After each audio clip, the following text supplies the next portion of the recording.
Good morning dear student. पिछले video में आपने कक्षा 6 की पाठ्य पुस्तक पंखुड़ी का प्रथम पाठ प्रार्थना का वाचन किया था और उसके कठिन शब्दों को गृह कार्य के रूप में दिया गया था, जिसको आप लोगों ने अपनी नोटबुक में अवश्य लिख लिया होगा। अब उसी क्रम में इस वीडियो में प्रथम पाठ प्रार्थना का हम एक एक पैराग्राफ का अर्थ समझेंगे, उसका भावार्थ समझेंगे।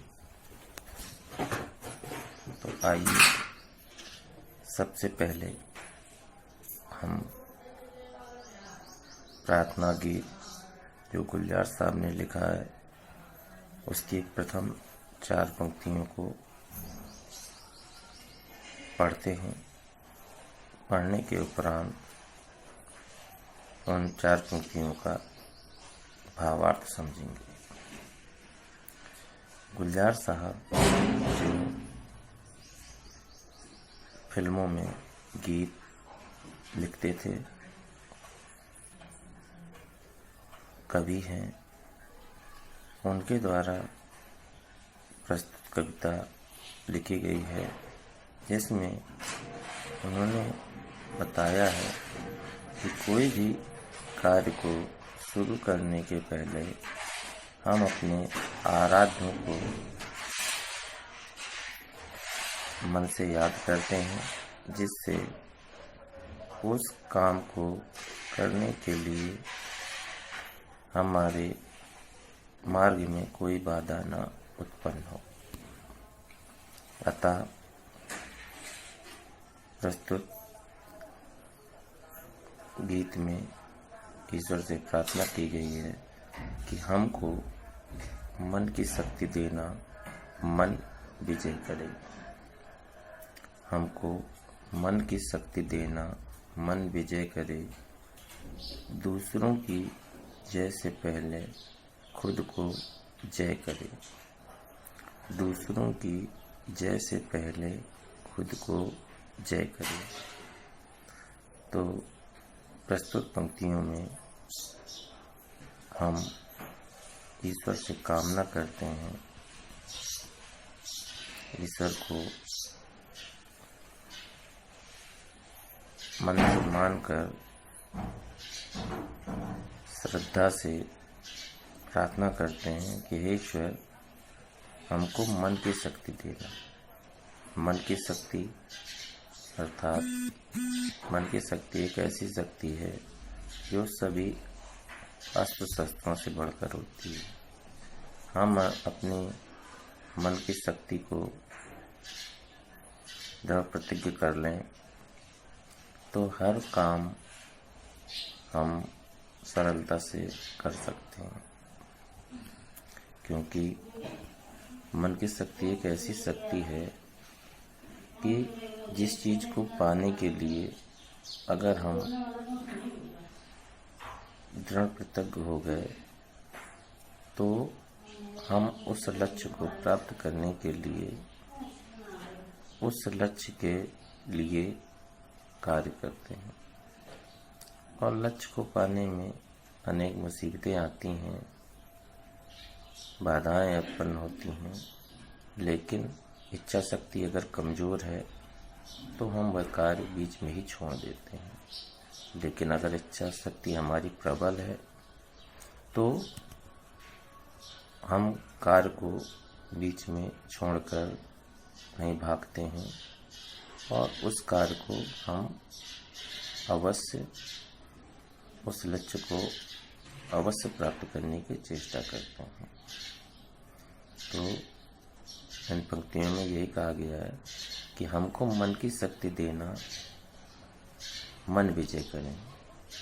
तो हे ईश्वर, हमारी आपसे यही प्रार्थना है, यही बंदगी है कि हमें हमारे मन की शक्तियाँ, दृढ़ इच्छाएं को इतना बलवती मजबूत कर दें कि हम अपनी इच्छाओं पर विजय प्राप्त कर सकें।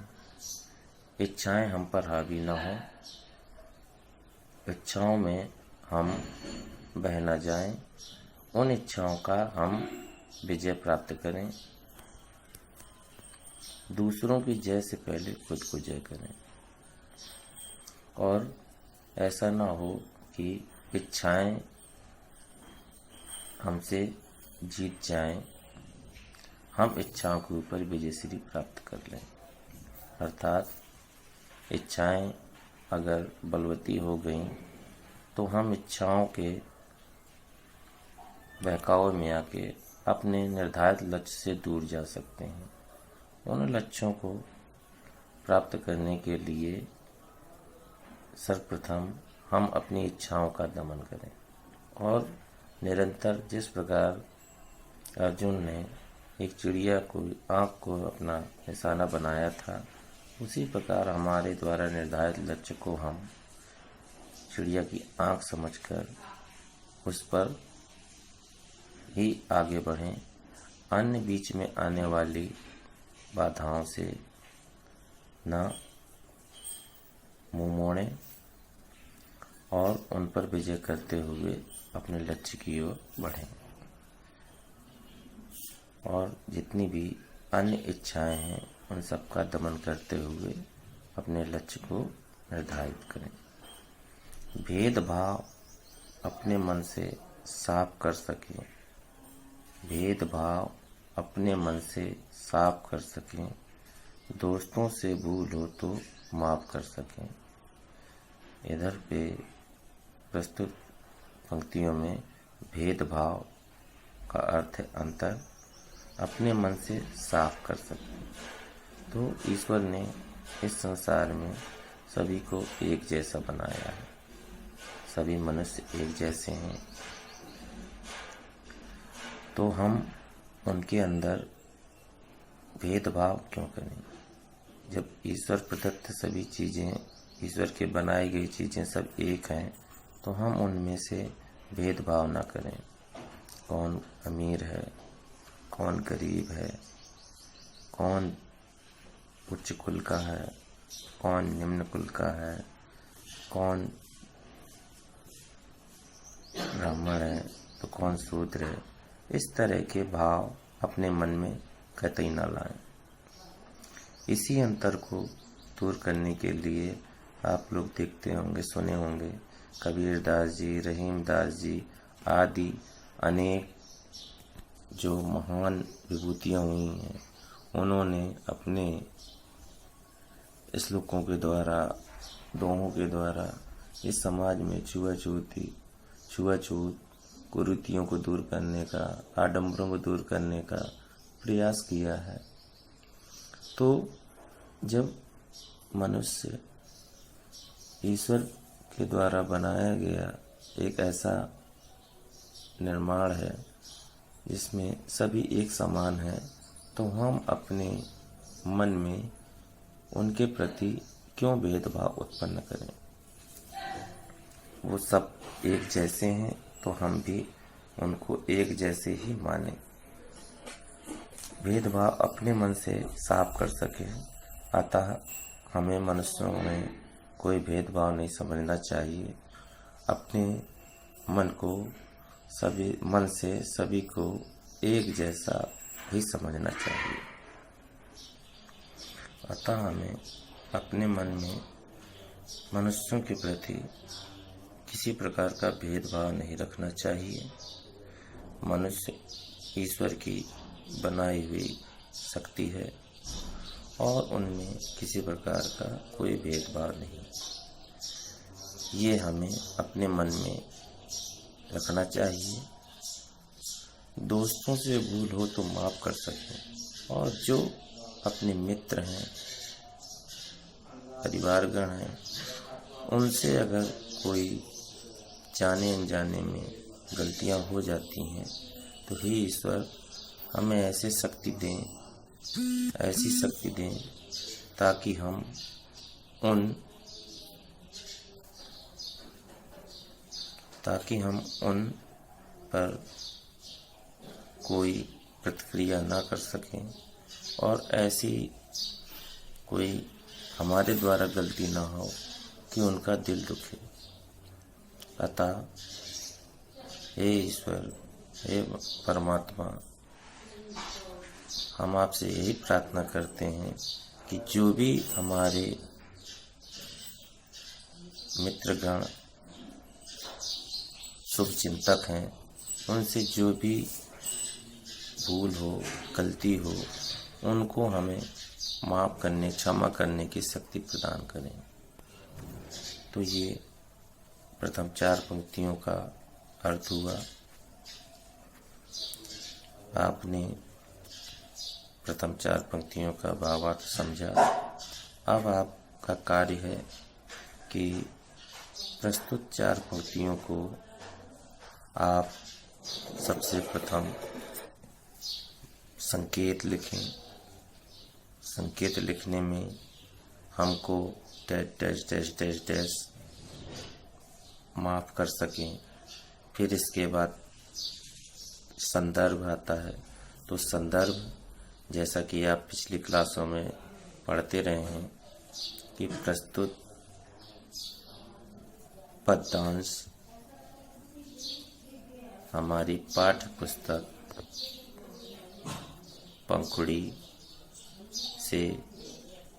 पंखुड़ी के प्रथम पाठ प्रार्थना से उद्धत है।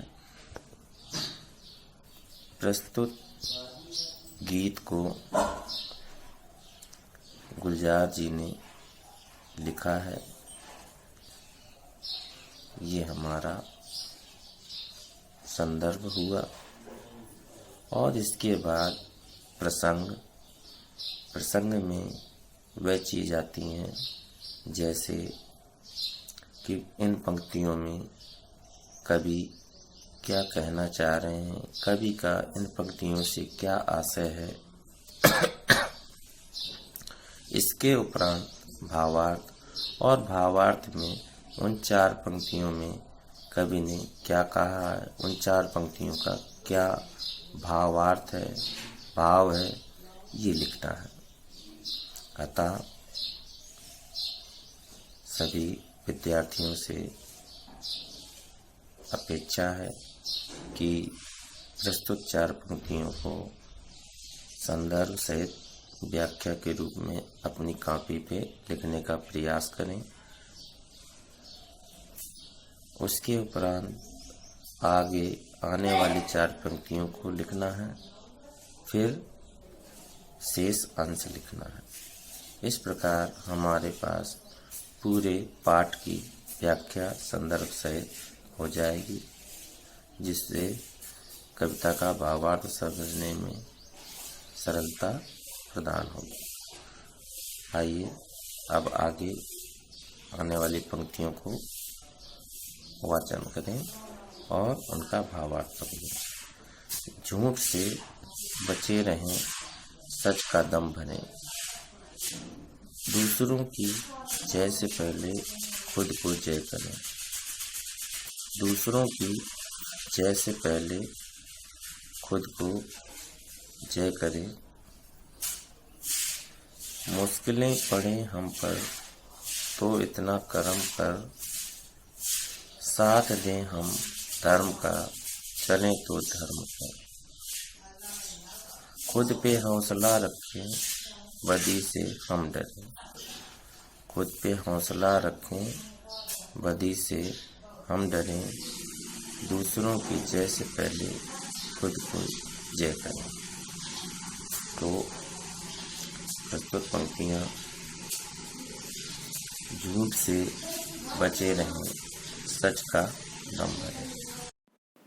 गुड मॉर्निंग ई फ्रेंड्स, आज हम फिर आपके सामने कक्षा 6 की पाठ्य पुस्तक पंखुड़ी का प्रथम पाठ का शेषांश लेकर प्रस्तुत हुए हैं। पिछले वीडियो में आपने प्रार्थना का व्याख्या का अभ्यास किया। जिसमें प्रथम 4 पंक्तियों का भावार्थ आपके समक्ष प्रस्तुत किया गया और आपको क्रयकार के रूप में पाठ की व्याख्या को लिखने के लिए कहा गया था।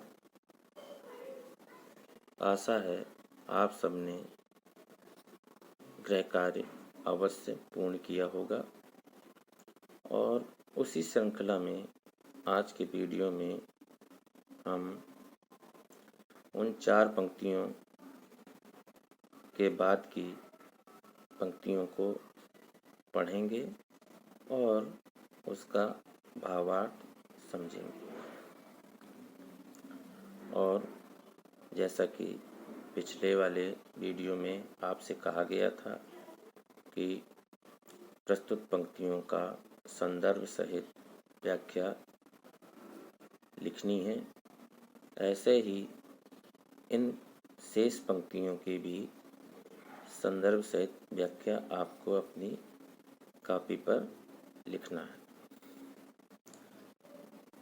लीजिए, आइए वाचन करते हैं। झूठ से बचे रहें, सच का दम भरें। झूठ से बचे रहें, सच का दम भरें। दूसरों की जय से पहले खुद को जय करें। तो प्रस्तुत पाठ में गुलजार साहब ने लिखा है कि हे ईश्वर, हम सभी की यही प्रार्थना है कि हमें झूठ से बचाएं।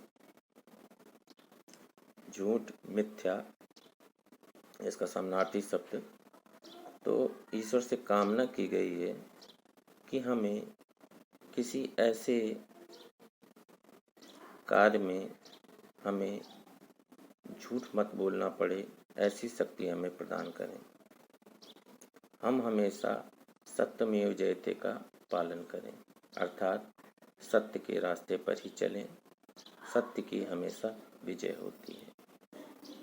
अतः ईश्वर से प्रार्थना की गई है कि हे ईश्वर, हमें ऐसी शक्ति प्रदान करें जिससे हम अपने लक्ष्य को प्राप्त करने के लिए किसी झूठ का सहारा न लें, हमेशा सच्चाई का साथ दें, सच्चाई के साथ आगे बढ़ें और अपने लक्ष्य को प्राप्त करें। दूसरों की जय से पहले खुद को जय करें। तो कविवर ने इन पंक्तियों में कहा है कि दूसरों की जय से पहले खुद को जय करें, अर्थात हम अपनी इच्छाओं पर खुद पहले विजय प्राप्त कर लें ताकि ये इच्छाएं आगे ना बढ़ें और हम अपने लक्ष्य को आसानी से प्राप्त कर पाएं। अगली पंक्तियों में, मुश्किलें पड़े हम पर तो इतना करम कर। मुश्किलें पड़े हम पर तो इतना करम कर। साथ दें हम धर्म का, चलें तो धर्म पर।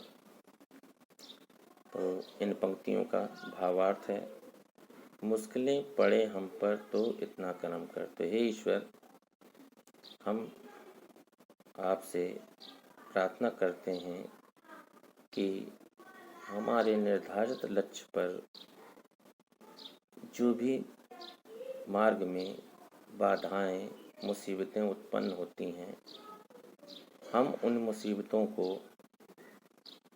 अपनी बुद्धि कौशल के द्वारा दूर करें और उन मुसीबतों को दूर करते हुए हम अपने लक्ष्य को पा सकें। तो इतनी शक्ति दो और बस आपसे यही विनती है कि हमारे ऊपर इतनी दुआ बनाए रखें या रहम करें कि हम उन बाधाओं को आसानी से पार कर लें और बाधाओं को पार करते हुए अपने निर्धारित लक्ष्य की ओर अग्रसर हो सकें। तो कवि का इन पंक्तियों में भावार्थ यही है, मनुष्य कोई भी हो, वो अपने जीवन में कोई न कोई लक्ष्य निर्धारित करता है और उस लक्ष्य की प्राप्ति के लिए ही वह सारे अपने कार्य करता है। उसके जितने भी कार्य होते हैं उस लक्ष्य को देखते हुए वह कार्यों को संपादित करता है।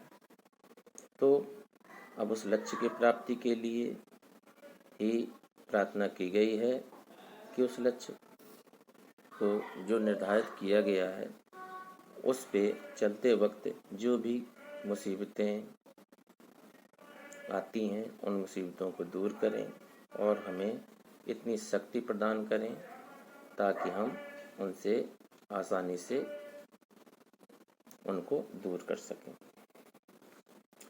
आगे की पंक्तियों को देखें। साथ दें हम धर्म का, चलें तो धर्म पर, खुद पे हौसला रखें, बदी से हम डरें। साथ दें हम धर्म का, चलें तो धर्म पर, खुद पे हौसला रखें, खुद पे हौसला रखें,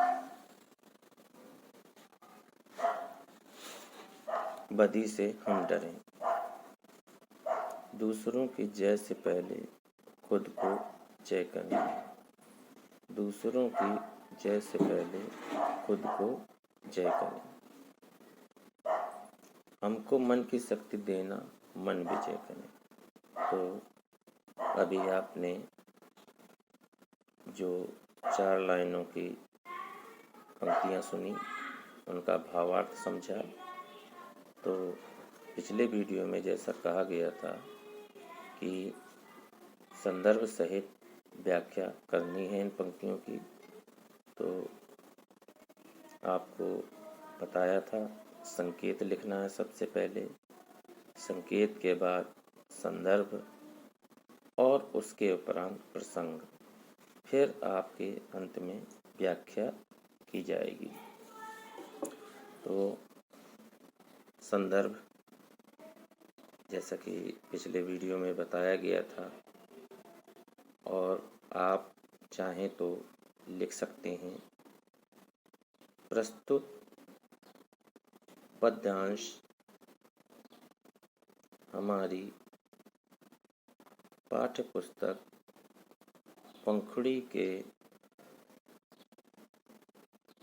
प्रथम पाठ से उद्धत है, जिसके लेखक गुलजार साहब हैं।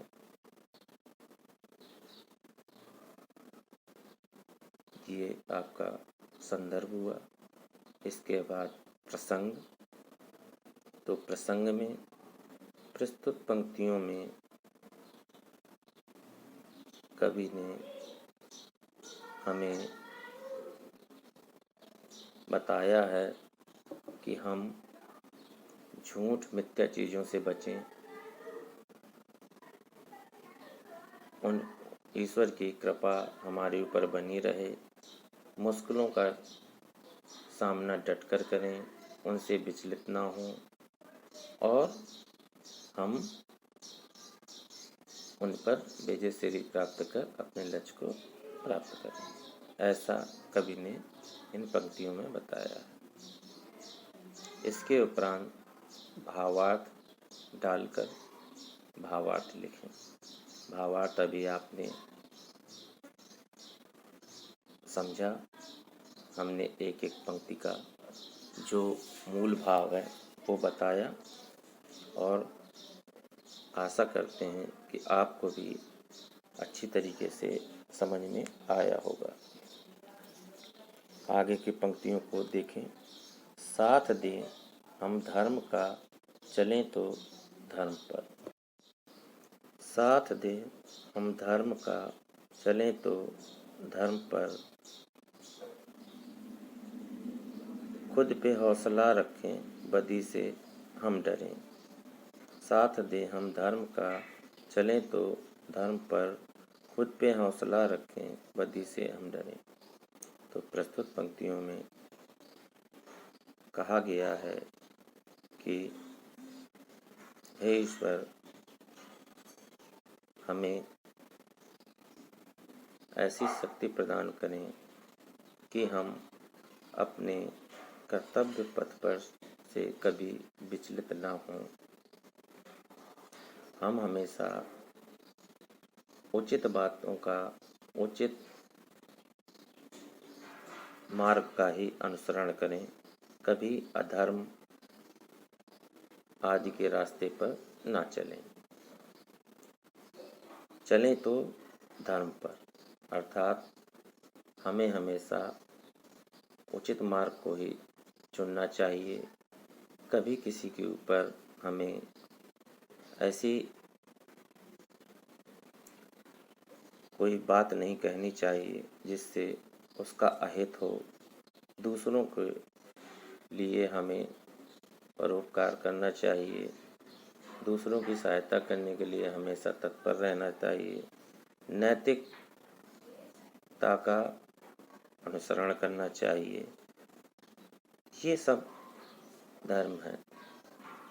अतः हे ईश्वर, हमें ऐसी शक्ति प्रदान करें कि हम हमेशा धर्म के मार्ग का ही पालन करें।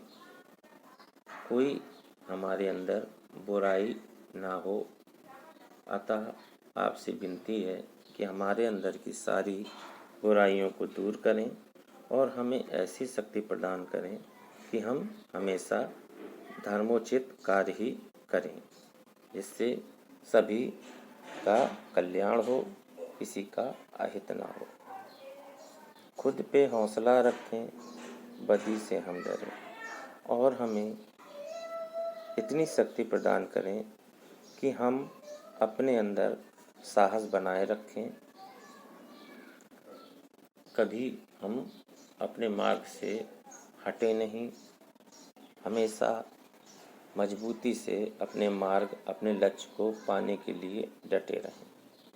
बदी से हम डरें और हमारे अंदर जो भी बुराइयां हैं उनसे हम डरें। उन बुराइयों को दूर करें। हमेशा उचित कर्म ही करें। ऐसा हमें आप बना दें, ऐसा आशीर्वाद दें कि हम अपनी बुराइयों से डरें।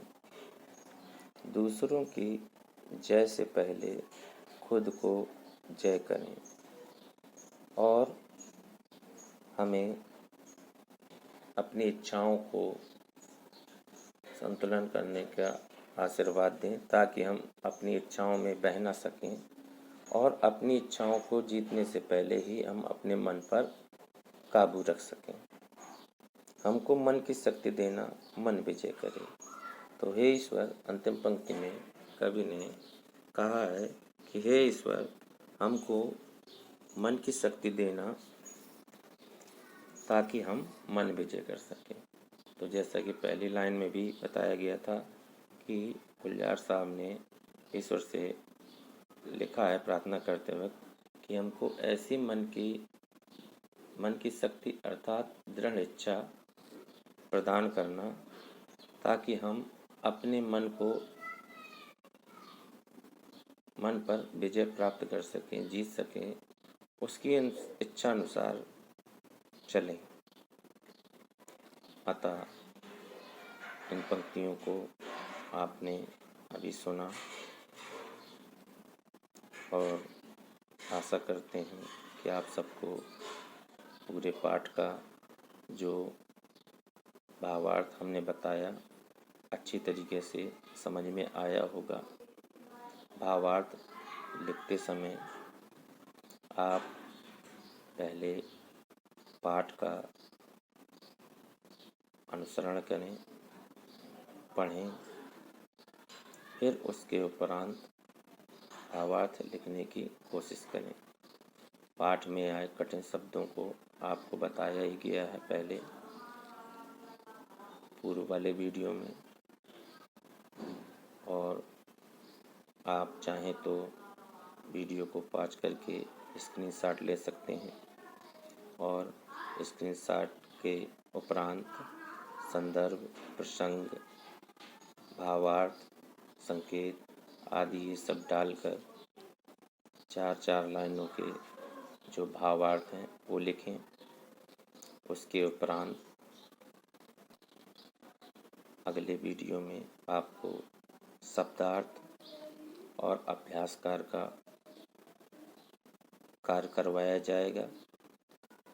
तब तक आप सब लोगों के लिए होमवर्क के रूप में इस प्रार्थना का भावार्थ लिखने का कार्य दिया जा रहा है और आशा की जा रही है कि आप सब लोग होमवर्क को अच्छी तरीके से पूरा करेंगे। धन्यवाद। Hello students, today we will do the question answer of first chapter, food and its resources.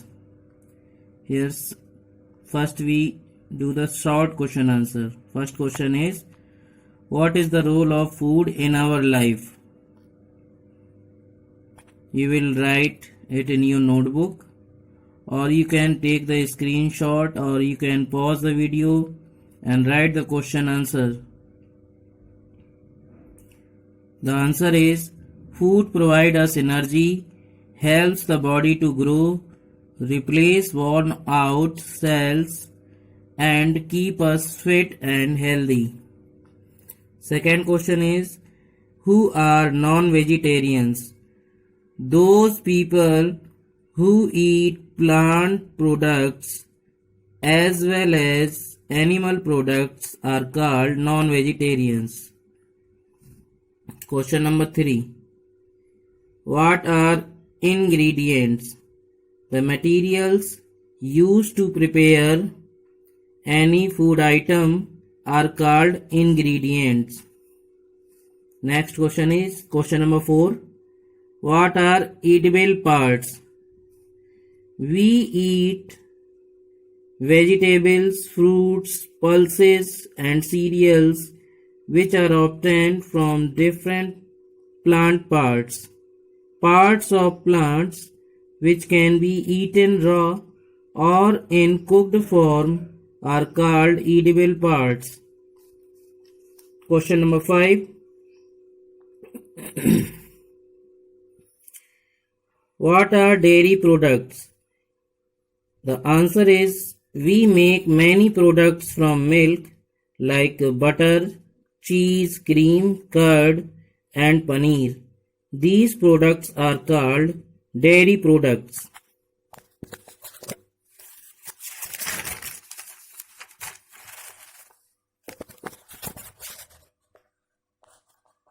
Question number 6.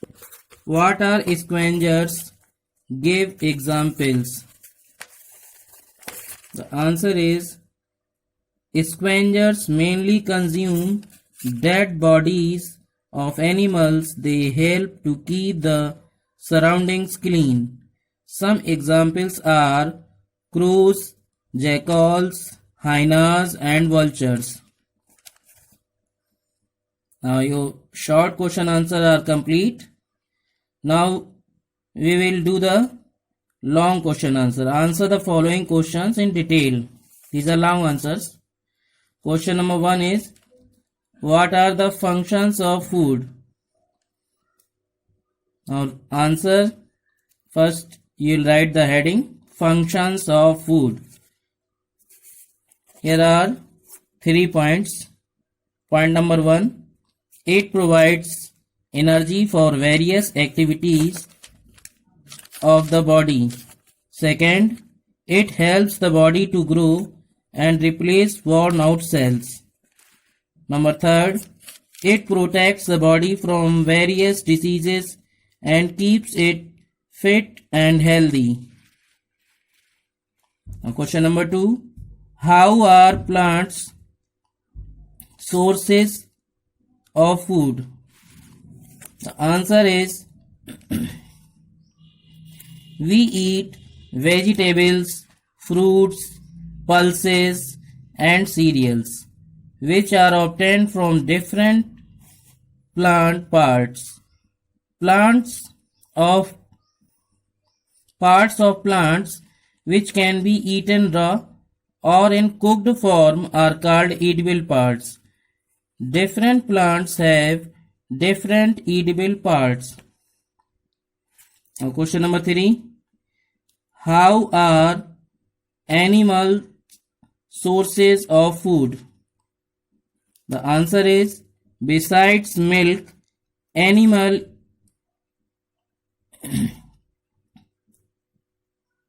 meat and eggs are used as food. Milk is obtained mainly from buffaloes, cows, and goats. People living in deserts use camel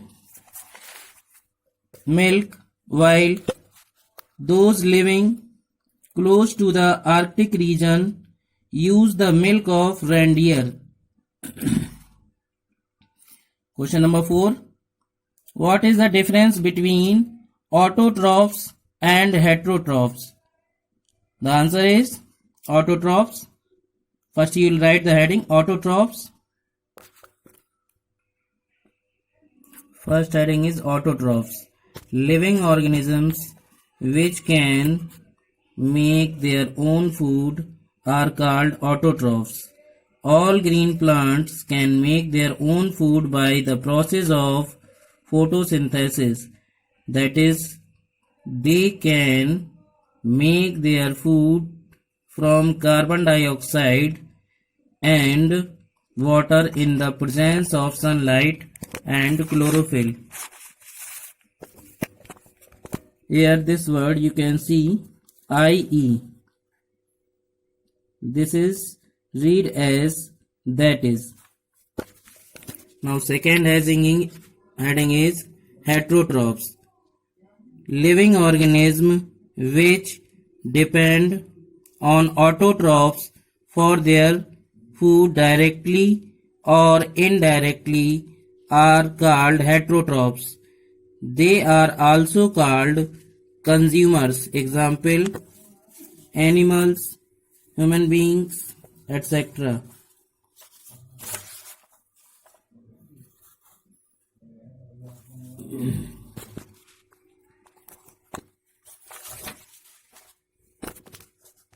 Next question is question number 5.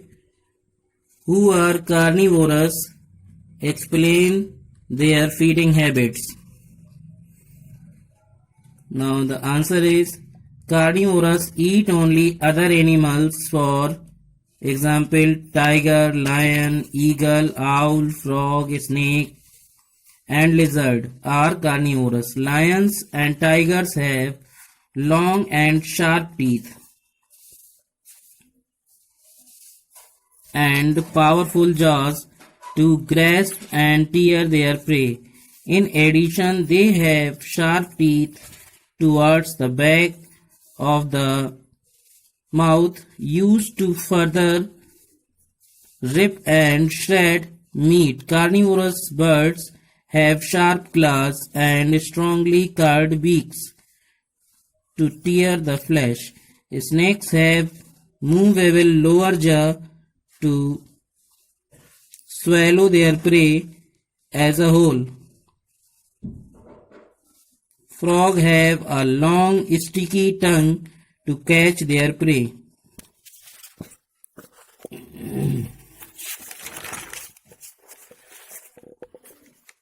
Now next question, question number 6. Question number 6 is explain the food chain. A food chain is a series of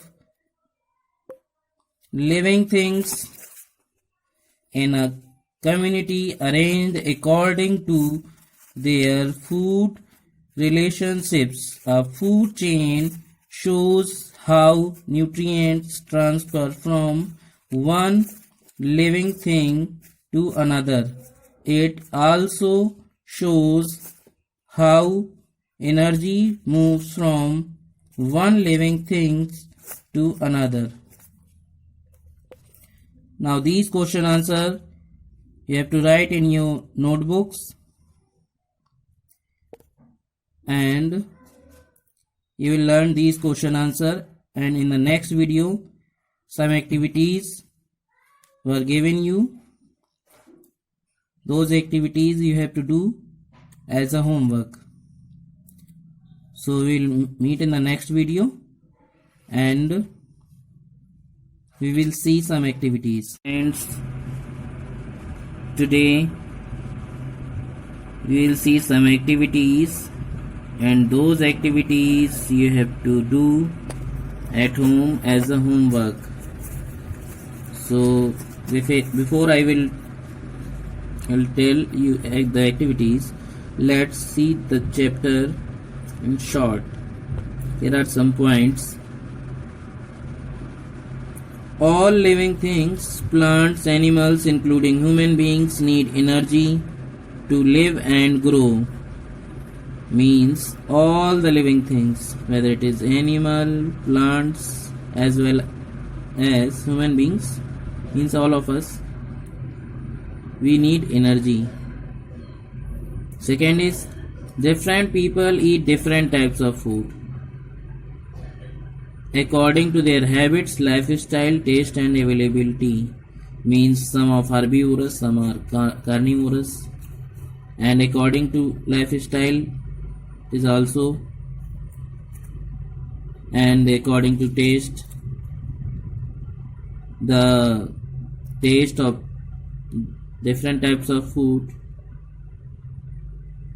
different people like different types of taste, and availability is also important. Third point is, we eat vegetables, fruits, pulses and cereals which are obtained from different plant parts, such as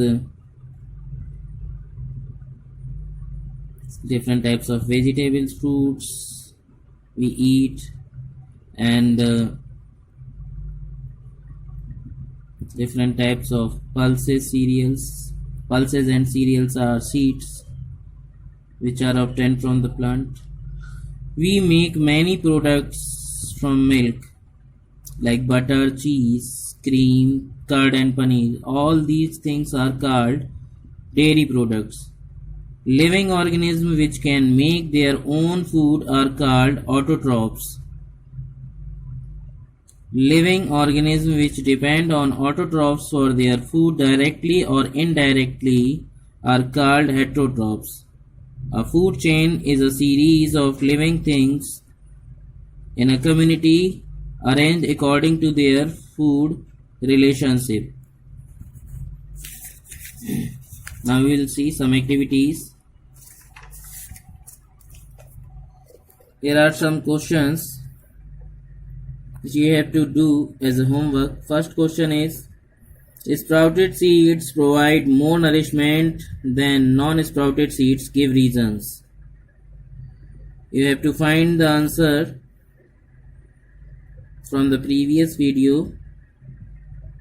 You can see the book in the previous video, take a screenshot or pause the video and find this answer. What are the important roles of fungi and bacteria in our surrounding? This is your second question, and in this question you have to tell the role of these microorganisms, fungi and bacteria. Third question is, name 5 plants and their parts that we eat.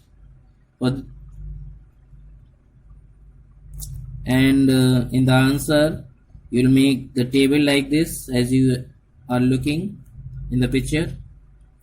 Make the table and write the plant and its parts. Now this is your project work. First is, in a habitat containing a large number of organisms and animals become a part of more than one food chain. Such interacting food chains can be combined into a single food relationship. Find out what such relationship is known as. Try to build such food relationship in different habitats. This project work you have to do in your notebook. Second is collect the pictures of food items generally eaten by people of different regions of our country. Paste these pictures on a large outline map of India. Display it in your classroom. So you have to paste all those pictures on your notebook. And when the school will open, you will show your project work. You have to complete these project work, and in the next video you'll see the chapter second. Next video we'll start with the chapter number 2. Till then, good day. Good morning to everybody, all the students of class 6th. Today I am going to discuss about secular literature. Secular literature is inclusive of the historical accounts and biographies written by poets and the accounts given by foreign travelers. So what do you mean by secular literature? Secular literature is inclusive of the historical accounts and biographies written by poets and the accounts given by foreign travelers. They were written in the form of travelogues to record events, customs of the contemporary society and administrative rules and regulations. Books such as the Dharmasastras and Kautilya's Arthashastra belong to this category. Now I have read secular literature. I can ask you the question, who wrote Arthashastra? Arthashastra was written by Kautilya. It is not written in the book. The another name of Kautilya was Chanakya. Written accounts of the foreign travelers like the Greek ambassador Megasthenes in the court of Chandragupta Maurya, writings of the Chinese traveler Fa Yan and Huan Sang, who visited India, also come in the category of secular literature. So who was Megasthenes? Megasthenes was a Greek ambassador who came in the court of Chandragupta Maurya, writings of the Chinese traveler Fa Yan and Huan Sang. Huan Sang and Fa Yan both were Chinese travelers who visited India, also come in the category of secular literature. Nuts and bolts. Study of inscription or epigraph is called epigraphy. A person conducting this study is called an epigrapher or epigraphist. So what is epigraphy? Study of inscription or epigraph is called epigraphy. The person or a person conducting this study is called an epigrapher or epigraphist. If I asked you who is epigrapher, a person conducting this study is called an epigrapher or epigraphist. The frame of history. Historians classify the sources according to the time. Chronology is the order in which a series of events had happened. So what is chronology? Chronology is the order in which a series of events had happened. Historians had arranged all the events in a sequence on the basis of time. The birth of Jesus Christ was taken as the reference point from which the time is calculated. Time in history is studied in the form of BC and AD. BC stands for before Christ. What do you mean by BC? BC stands for, or BC is the meaning of before Christ. It refers to the period before the birth of Jesus Christ. So, what do you mean by BC? BC means before Christ. It refers to the before the birth of Jesus Christ. And AD stands for Anno Domini. What is the meaning of Anno Domini? In the year of the Lord, and it refers to the period after the birth of Jesus Christ, full stop. The same events can be geographically represented in a timeline also. Birth of the earth 4500 millions of years ago, 550, 500, 410, 440, 360, 320, 290, 250, 200, 140, 65 to today, birth of Jesus Christ. Geographical framework. The history of a country is influenced by its geographical factors. So, how the country is influenced? The history of any country is influenced by geographical factors. The Indian subcontinent has distinct geographical features. So, what do you mean by Indian subcontinent? Can you tell me? Name the countries which belong to Indian subcontinent. Sri Lanka, Pakistan, Maldives, Bangladesh, Nepal, Bhutan, India, all are called Indian subcontinents. The North Indian Gangetic Plain is very fertile. Hence another name is so. Humans settled first around this region. The South Peninsula was divided into smaller regions by mountains, plateaus, and river valleys. The great Himalayas in the north act as a barrier between India and Central Asia. So, great Himalayas, Himalayas protected us from enemy of India. That is why the great Himalayas in the north act as a barrier between India and where the Himalayas is seated. It is situated in the north of India. The passes in the mountain formed routes of contact through which ideas, traditions, and culture were exchanged. There were two main trade routes. One stretched from the Hindu Kush mountains to the mouth of the Ganga and was called the Uttarapath.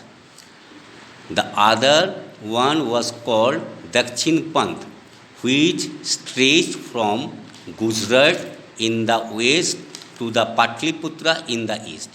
If I asked you what is Uttarapath, the one stretched from the Hindu Kush mountains to the north mouth of the Ganga and was called the Uttarapanth. The other was called the Dakshin Panth, which strayed from Gujarat in the west to Patliputra in the east. The historians used the sources to interpret the history according to the periods and enabled us to learn about the past. Abstract. History is an unending dialogue between the present and the past. If I ask you, what is history?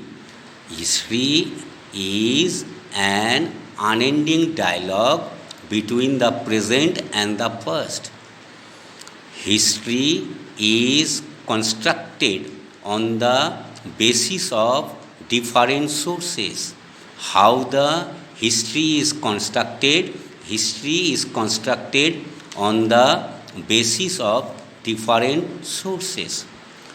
two kinds of historical sources are archaeological and literary ones. I told you yesterday there are two kinds of historical sources, archaeological and literary ones.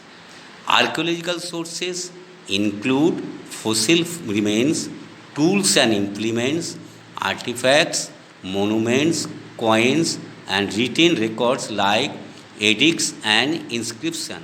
What are the archaeological sources? Archaeological sources are fossil remains, tools and implements, artifacts, monuments, coins, and written records like edicts and inscription. The literary sources are of two types, religious and secular. How many types of literary sources? Literary sources are two types, religious and secular. Time in history is demarcated by the terms of BC and AD. I told you what is the meaning of BC. BC means before Christ, AD means Anno Domini. Geographical division influences history. Geographical division influences history. The Indian subcontinent has distinct geographical features. What is the English of features? You can say characteristics. Underline it. Features means characteristics. Again, I am going to tell you. Geographical division influences history. The Indian subcontinent has distinct geographical features. You can open your copy and write what I am going to tell you now. Archaeology dash the study of remains such as coins, inscription, buildings and monuments, manuscript, old written documents or handwritten accounts.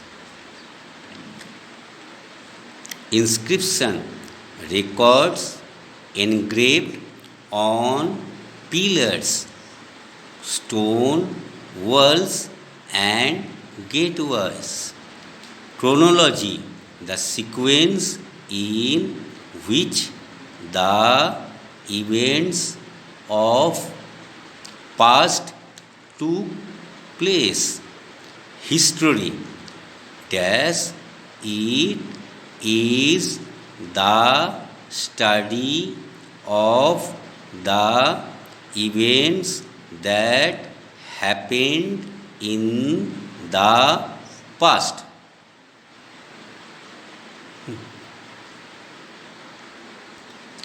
What do you mean by secular literature? Secular literature is inclusive of the historical accounts and biographies written by poets and the accounts given by foreign travelers. I will ask you tomorrow what is secular literature.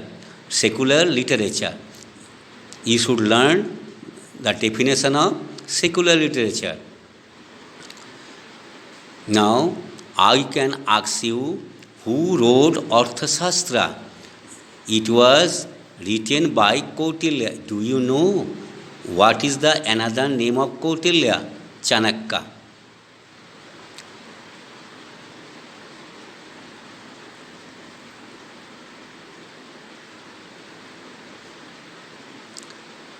Who was Megasthenes?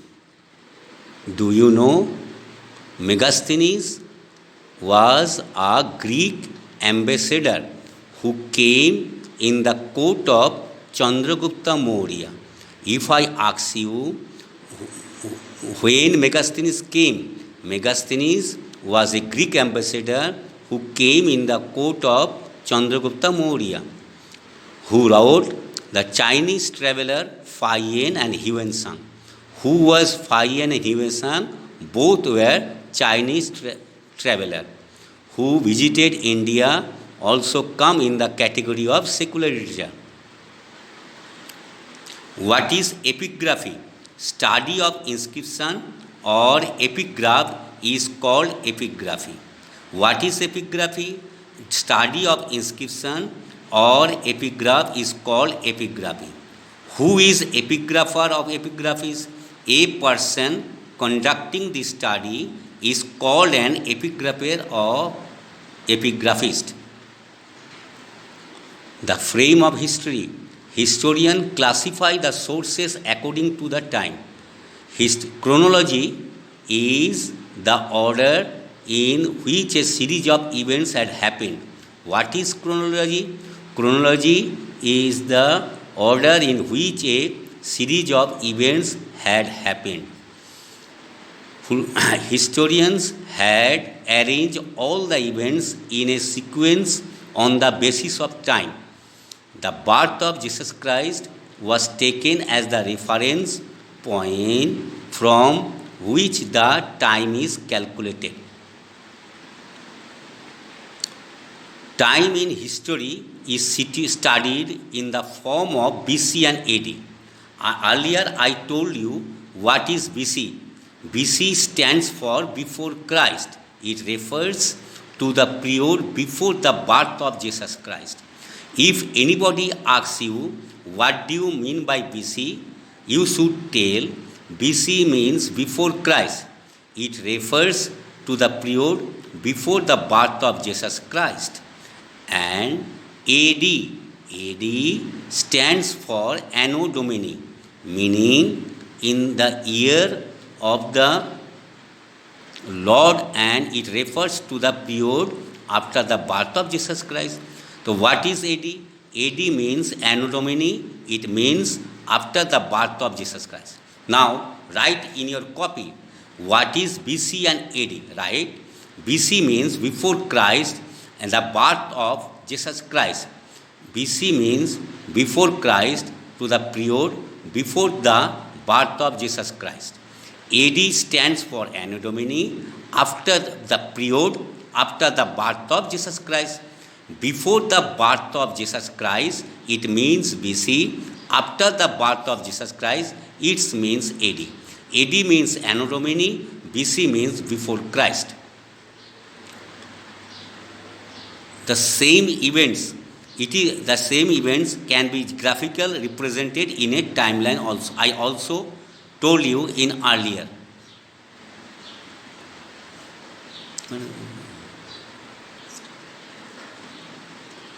Geographical framework. The history of a country is influenced by its geographical factors. The Indian subcontinent has distinct geographical features. The North Indian Gangetic Plain is very fertile. Hence, humans settled first around this region. The South Peninsula was divided into smaller regions by mountains, plateaus, and river valleys. So, which area of India is very fertile? If I ask you, you can say the North India is very fertile. The great Himalayas in the north act as a barrier between India and Central India. The greater Himalayas, which is situated in the north of India, act as a barrier between India and Central Asia. The passes in the mountain formed routes of contact through which ideas, traditions, and culture were exchanged.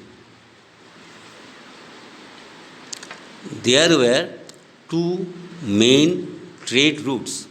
One stretched from the Hindu Kush mountains in the mouth of the Ganga and was called Uttarapath.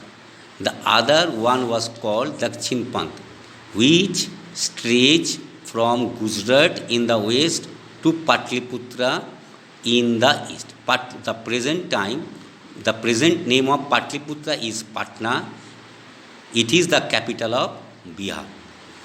The historians used the sources to interpret the history according to the periods and enabled us to learn about the past.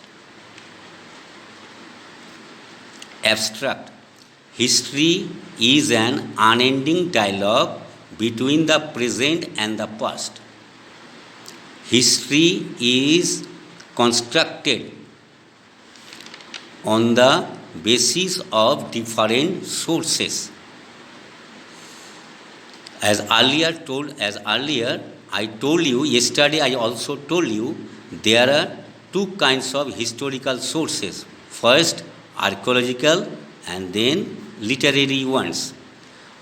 What are the archaeological sources? If I ask you, archaeological sources are fossil remains, tools and implements, artifacts, monuments, coins, and written records like edicts and inscription. So, what are the literacy sources? Literacy sources are two types, religious and secular.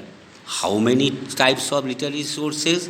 There are two types of literary sources, religious and secular. How is the time of history classified? The time in history is classified by the two ways. First, BC, and second, AD. BC means before Christ, before the birth of Jesus Christ. AD means Anno Domini, after the birth of Jesus Christ. Geographical division influences by the history.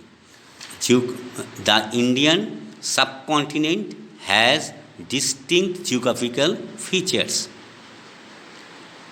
Now I am going to ask you, what is history? Can you tell me? I am going to tell the answer. You are not able to give the answer. History is an unending dialogue between the present and the past. What are the sources of historical? Historical are source two types, archaeological and literacy ones. What are archaeological sources? Archaeological sources are fossil remains, tools and implements, artifacts, monuments, coins, and written records like edicts and inscription. The literary sources are two types, religious and secular. How the time of history is divided? The time of history is divided in two categories, BC and AD.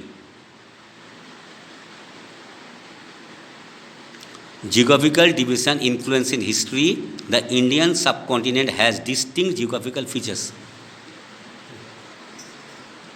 You need to know terms. I will ask you tomorrow. Archaeology, geology, I told you earlier. Archaeology means the study of remains such as coins, inscription, buildings and monuments.